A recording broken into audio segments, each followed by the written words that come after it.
ya kita sebelumnya ya bersama-sama untuk berdoa mulai. Terima kasih ulun diberi kesempatan. Ulun akan membacakan refleksi pembelajaran diferensiasi. Yang pertama, hal yang sudah berjalan dengan baik adalah menyusun dan melaksanakan asesmen diagnostik, mendiagnostik, dan formatif pada awal tahun ajaran baru sudah dilaksanakan dengan baik. Yang kedua, hal yang belum berjalan dengan baik yaitu pada kegiatan inti saya hanya memahami di kegiatan diferensiasi konten saja, yang diferensiasi proses sampai ke produk saya masih kurang atau minim sekali, karena harus mengelompokkan siswa berdasarkan gaya dan minat belajar, auditori, visual, dan kinestetik. Itu belum paham, minim sekali. Oke. Yang ketiga yaitu kendala yang saya hadapi. Yang pertama, menurut ulun mungkin karena banyaknya jumlah siswa, biasanya kan 25, 28, ini 30, selisih 2 orang sudah sangat memberi beban kita juga, okay? Karena mungkin jumlah siswa yang banyak. Yang kedua, banyak siswa yang belum lancar membaca, menulis, sehingga susah sekali memahami suatu kalimat karena guru kurang maksimal melayani siswa dari satu per satu siswa karena banyaknya murid tadi, sehingga kurang maksimal dan waktunya juga terbatas. Itu kendalanya. Yang keempat, solusinya sebagai tempat untuk berdiskusi masalah pembelajaran berdiferensiasi. Itu aja refleksi dari ulun. Kalau salah, ulun mohon maaf. Assalamualaikum warahmatullahi wabarakatuh. Kami akan melaporkan refleksi pembelajaran diferensiasi. Yang pertama, hal-hal yang sudah berjalan dengan baik, yaitu kami melihat murid-murid menikmati pembelajaran, merasa rileks dan santai tanpa adanya tekanan. Mereka mendapatkan apa yang mereka inginkan karena kebutuhan belajar mungkin semua murid terpenuhi. Yang kedua, hal-hal yang belum berjalan dengan baik yaitu guru belum membuat catatan perkembangan peserta didik dengan melaporkan hasilnya kepada wali murid secara berkala. Kemudian saat pembelajaran belum cukupnya waktu untuk guru melayani semua siswa dengan baik secara individu. Kemudian memberikan penilaian tidak bisa langsung di waktu itu karena banyaknya jumlah siswa. Yang ketiga, kendala yang dihadapi yaitu kurangnya waktu dan susahnya mengelola kelas dalam pembelajaran. Fasilitas, sarana, dan prasarana yang digunakan kurang lengkap sehingga tidak memenuhi kebutuhan belajar semua siswa. Penilaian yang berbeda untuk setiap siswa karena memiliki kebutuhan belajar yang berbeda sehingga penilaiannya pun berbeda. Keempat, solusi terhadap kendala tersebut adalah bertanya kepada teman sejawat, berbagi pengalaman dan mencari informasi, kerjasama dengan orang tua untuk saling mendukung dan memperoleh wawasan baru agar setiap siswa dapat mencapai kompetensi maksimal. Sama-sama saling memahami bahwa dalam pembelajaran diferensiasi disesuaikan dengan kebutuhan belajar siswa karena kemampuan setiap siswa berbeda. Mempersiapkan fasilitas, sarana, dan prasarana yang akan digunakan dengan sebaik mungkin. Mengatur waktu semaksimal mungkin. Menentukan alat penilaian yang sesuai dengan kebutuhan siswa. membuat aturan yang jelas dan berkomunikasi yang baik dengan peserta didik saat pembelajaran. Demikian penyampaian refleksi dari kami. Terima kasih. Wassalamualaikum warahmatullahi wabarakatuh. Assalamualaikum warahmatullahi wabarakatuh. Sebelumnya saya ucapkan terima kasih dulu. Dan yang pertama yang saya sampaikan adalah pemahaman saya tentang pembelajaran diferensiasi, yaitu pembelajaran yang dimana guru menggunakan berbagai metode pembelajaran untuk memenuhi kebutuhan individual siswa sesuai dengan kebutuhan mereka. Karena setiap siswa mempunyai karakteristik yang berbeda-beda, maka guru memfasilitasi siswa dengan kebutuhan belajarnya, sehingga tidak bisa diberikan perlakuan yang sama. Kebutuhan tersebut dapat berupa pengetahuan yang ada, gaya belajar, minat, dan pemahaman terhadap mata pelajaran. Pelajaran berdiferensiasi memiliki tujuan untuk menciptakan kesetaraan belajar bagi semua siswa dan menjembatani kesenjangan belajar antara yang berprestasi dengan yang tidak berprestasi, atau proses pembelajaran yang dibuat sedemikian rupa sehingga siswa merasa tertantang untuk belajar. Untuk itu setiap guru mesti mengenali siswanya secara lebih individu untuk dapat menerapkan strategi belajar yang cocok bagi proses perkembangan belajar mereka. Kemudian oleh karena itu lingkungan harus bisa mendukung para siswa untuk belajar secara berkelompok atau sendiri-sendiri. Jadi hal yang sudah berjalan dengan baik adalah gaya belajar dengan metode yang beragam sudah dilaksanakan dengan menggunakan visual, auditory, dan kinestetik, tapi belum maksimal. Sedangkan hal yang tidak berjalan dengan baik adalah melaksanakan proses dan produk belum maksimal seperti yang diharapkan. Untuk kendala atau tantangan dihadapi terkait pembelajaran berdiferensi ini adalah Ibu Haji Bilal.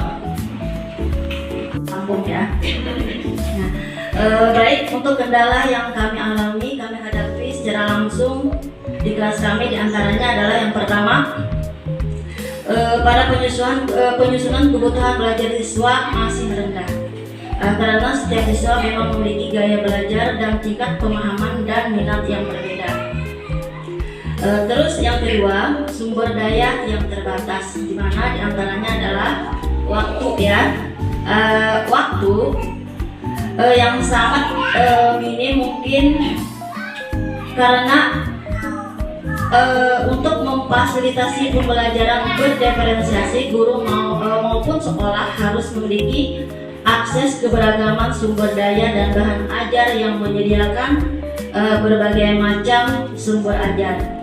Nah, selain itu juga ruang dan bahan ajar yang terbatas sehingga sulit untuk mengelola pembelajaran yang beragam dalam setiap siswa. Adapun dalam solusi terhadap kendala yang kami alami, yang pertama mungkin ya penyusunan tujuan pembelajaran, terus yang kedua memetakan kebutuhan belajar siswa. Nah, selain itu juga kami mengatasinya dengan berkolaborasi dengan guru lain atau teman sejawat dan administrator sekolah serta mencari sumber daya tambahan seperti dapat membantu dalam mengatasi kendala tersebut.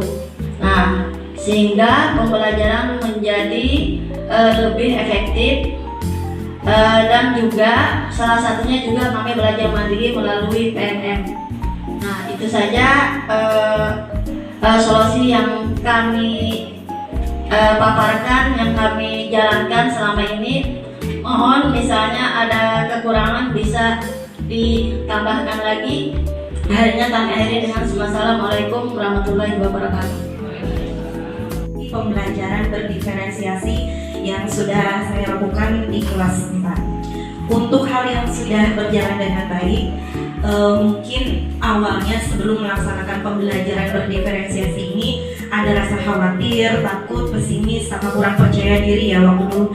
Karena ini kan keluar dari kebiasaan kita masing-masing, tidak seperti biasanya, dimana kita itu harus membuat pemetaan murid baik dari gaya belajarnya, kesiapan ataupun minatnya. Namun pada saat sudah melakukan proses pembelajaran atau saat sudah melakukan aksi, rasa khawatir itu pun hilang seperti yang disampaikan oleh Bu Mintan tadi, yaitu di mana siswa itu saya lihat bisa menikmati proses pembelajarannya, mereka bisa rileks, senang, sepertinya mereka itu bisa mendapatkan apa yang mereka inginkan selama ini. Nah, mungkin itu yang sudah berjalan dengan baik. Kemudian melalui pembelajaran ini saya juga berusaha untuk menumbuhkan ide atau kreativitas dalam menyajikan strategi atau metode pembelajaran yang bisa memenuhi kebutuhan belajar murid, baik tadi dari kesiapannya, minat ataupun gaya belajarnya. Kemudian untuk hal yang belum berjalan dengan baik, kalau dari yang saya laksanakan selama ini, mungkin yang pertama adalah keterampilan guru dalam memanajemen kelas, mungkin Bapak, supaya efektif. Dimana saya itu harus bisa menemukan atau menyeimbangkan nih antara memberikan perhatian secara individu dengan siswa yang lumayan banyak, kemudian bagaimana nanti kita menjaga ketertiban umum yang berlangsung dalam kelas. Jadi bagaimana kita manajemen proses pembelajaran tersebut dengan siswa yang lumayan banyak. Kemudian dalam segi pengalokasian waktu, yaitu dalam proses pembelajaran ini saya laksanakan itu masih keterbatasan waktu. Artinya pembelajaran berdiferensiasi ini lumayan memakan waktu yang cukup panjang. Kemudian yang ketiga, kendala yang saya hadapi, mungkin di sini saya sebutnya tantangan yang saya hadapi ketika melaksanakan proses pembelajaran berdiferensiasi, khususnya di kelas 4. Yang pertama, saya terlebih dahulu harus mengetahui berbagai karakteristik siswa sampai dengan gaya belajarnya. Jadi pengetahuan saya tentang kondisi keberagaman siswa itu menjadi dasar utama saya dalam merancang pembelajaran. Di sini artinya saya harus meluangkan waktu yang cukup dalam menyusun atau mendesain sebuah pembelajaran, dalam menyusun sebuah asesmen diagnostik, di mana menurut saya itu bukan hal yang mudah ya menyiapkan itu. Tidak cukup hanya dengan menyodorkan sebuah angket saja, tetapi kan perlu waktu untuk mengobservasi atau menganalisis dari asesmen diagnostik tadi. Kemudian yang kedua tantangannya yaitu saya perlu persiapan lebih sebelum melakukan pembelajaran, mulai dari menyiapkan bahan ajar yang sesuai dengan kesiapan siswa, minat atau gaya belajarnya. Kemudian saya berusaha menyusun asesmen, baik itu asesmen diagnostik, non-kognitif atau kognitif, kemudian asesmen formatif sampai asesmen sumatif.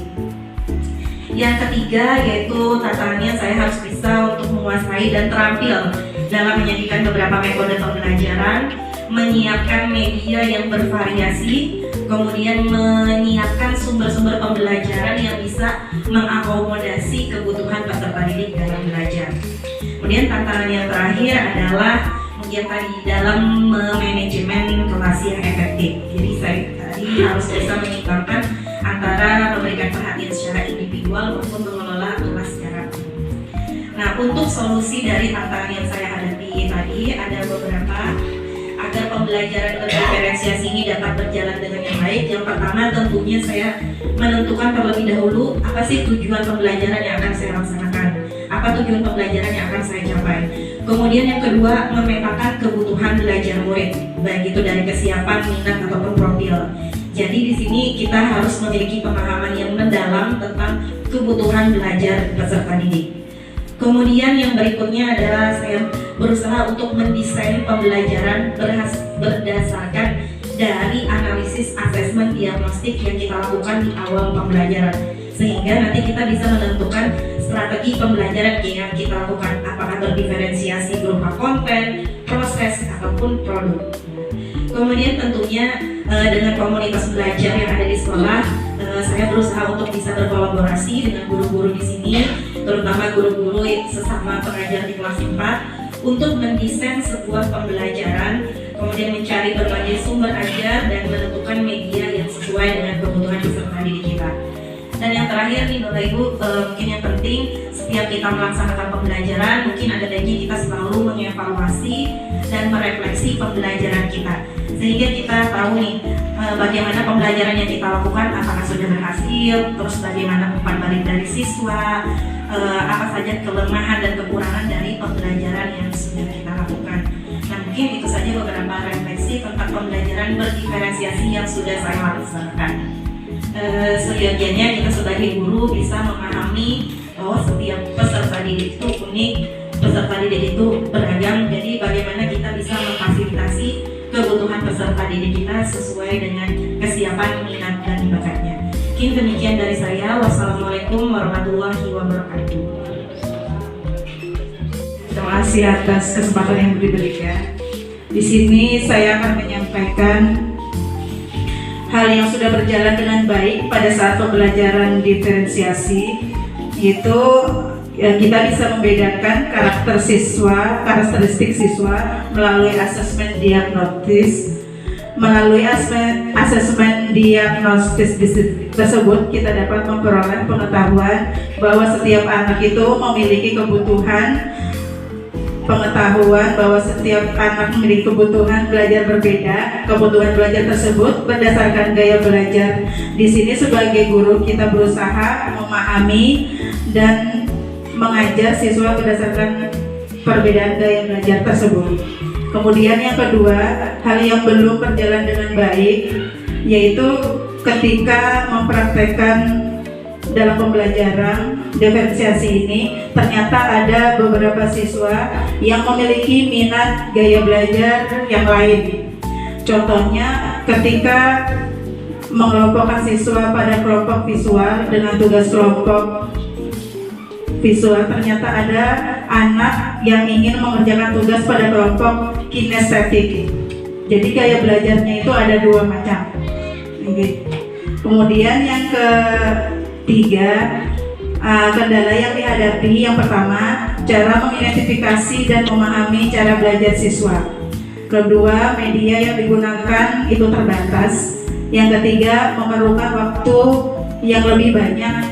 Jadi tadi alokasi waktunya itu yang dibutuhkan lebih banyak. Kemudian yang keempat, model pembelajaran yang digunakan itu lebih beragam. Yang keempat, solusi terhadap kendala, yaitu yang pertama, harus diperlukan strategi yang tepat untuk mengidentifikasi kebutuhan belajar siswa. Yang kedua, berkolaborasi dengan guru lain. Yang ketiga, memerlukan alokasi waktu yang banyak. Yang keempat, merencanakan model pembelajaran yang tepat. Baik, terima kasih. Wassalamualaikum warahmatullahi wabarakatuh. Tentang solusi dari apa yang disampaikan Bu Salama, solusi terhadap kendala selain tadi strategi belajar, untuk strategi belajar ini saya kira ini masuk ke dalam melakukan pemetaan kebutuhan belajar. Jadi kita memerlukan pemetaan kebutuhan belajar terhadap siswa berdasarkan tentang kesiapan belajarnya, minat belajarnya, dan profil belajar murid ya. Bisa kita melakukan dengan wawancara atau observasi atau survei menggunakan angket. Kemudian perencanaan pembelajaran berdiferensiasi dari berdasarkan hasil pemetaan tersebut, kita juga bisa menentukan strategi, materi maupun cara belajar anak. Setelah itu kita juga perlu evaluasi atau refleksi terhadap apa yang kita ajarkan ke anak, hasilnya seperti apa atau perkembangannya seperti apa. Jadi itu saja yang saya sampaikan. Untuk tambahannya, terima kasih. Assalamualaikum warahmatullahi wabarakatuh. Atas kesempatan yang diberikan dari kelas 6, apa pembelajaran yang sudah baik yang sudah terlaksana. Di sini sebagai guru, alhamdulillah kita sudah melakukan atau mempersiapkan asesmen diagnostik di mana digunakan untuk memetakan kebutuhan belajar siswa. Kemudian kita sudah melakukan praktek pembelajaran berdiferensiasi itu sendiri, walaupun belum diferensiasi yang sempurna. Selanjutnya, dengan adanya pembelajaran berdiferensiasi ini, saya sebagai guru akan termotivasi untuk menggunakan model pembelajaran yang lebih bervariasi di setiap pembelajaran. Kemudian untuk hal yang belum berjalan dengan baik, salah satunya adalah pembelajaran diferensiasi yang sudah dilakukan selama ini belum berjalan secara utuh. Maksudnya adalah ada diferensiasi itu ada 3, diferensiasi proses, kemudian konten dan produk. Namun yang bisa dilakukan saat ini masih pada tahap diferensiasi proses, atau kalau sesekali masuk sampai ke diferensiasi konten dalam 1 kali pertemuan. Mengapa belum bisa dilakukan? Karena saya sendiri sebagai guru masih perlu belajar informasi lebih dalam lagi tentang bagaimana menjalankan atau mempraktekkan pembelajaran berdiferensiasi itu. Kemudian kendala yang dihadapi pada saat ini, terutama dalam menjalankan atau mempraktekkan kegiatan berdiferensiasi, yang pertama, saya sendiri memang masih belum terlalu paham dalam mempraktekkan secara utuh pembelajaran berdiferensiasi yang dari awal sampai akhir, masih belum yakin seperti itu, jadi masih di tahap awal-awalnya saja. Kemudian kendala yang kedua itu membuat atau memilih asesmen diagnosis untuk anak. Takutnya adalah nanti ketika hasilnya itu tidak valid, karena yang terjadi adalah seperti tadi ada beberapa guru juga mengatakan bahwa ketika anak itu diberikan mengisi angket, anak itu sepertinya hasilnya dia sepertinya kinestetik, tapi ketika mereka dikelompokkan ternyata mereka juga ingin audio atau visualnya seperti itu. Nah, itu membuat saya jadi bingung, ragu-ragu ini yang salahnya di mana, ataukah emang instrumen diagnostiknya itu belum valid seperti itu. Jadi masih perlu belajar juga untuk membuat penilaiannya. Kemudian perlu belajar juga untuk memilih model pembelajaran yang sesuai dengan materi dan juga dengan kondisi anak yang dihadapi. Dan yang terakhir tadi yaitu saya belum bisa melakukan 3 proses diferensiasi dari awal sampai akhir, dari proses, konten, dan produk dalam 1 kali pertemuan. Kemudian untuk solusi yang dari kendala yang saya hadapi, yang pertama, saya tetap melakukan pembelajaran berdiferensiasi, namun masih sederhana pada tahap diferensiasi proses hingga diferensiasi konten.